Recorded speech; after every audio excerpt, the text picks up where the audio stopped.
Diesel tanker ও পেঁয়াজ বোঝাই লরির মুখোমুখি সংঘর্ষ। গাড়ির ভিতরে দীর্ঘক্ষণ আটকে থেকে মৃত্যু হল ট্যাঙ্কার চালকের, গুরুতর জখম পেঁয়াজ বোঝাই লরির চালক। শনিবার সকালে দুর্ঘটনাটি ঘটেছে ধূপগুড়ি মহকুমার ঠাকুরপাট এলাকার 48 নম্বর এশিয়ান হাইওয়েতে।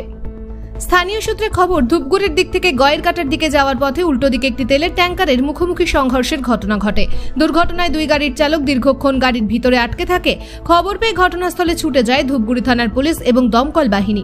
দীর্ঘক্ষণের চেষ্টায় অবশেষে একজনকে মৃত এবং আরেকজনকে গুরুতর জখম অবস্থায় উদ্ধার করে ধূপগুড়ি গ্রামীণ হাসপাতালে নিয়ে যাওয়া হয়েছে।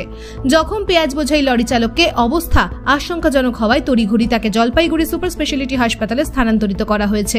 মৃত ও আহতের পরিচয় এখনো জানা যায়নি। পুলিশ মৃতদেহ নিজেদের হেফাজতে নিয়েছে, পাশাপাশি তাদের পরিচয় জানার চেষ্টা চালাচ্ছে।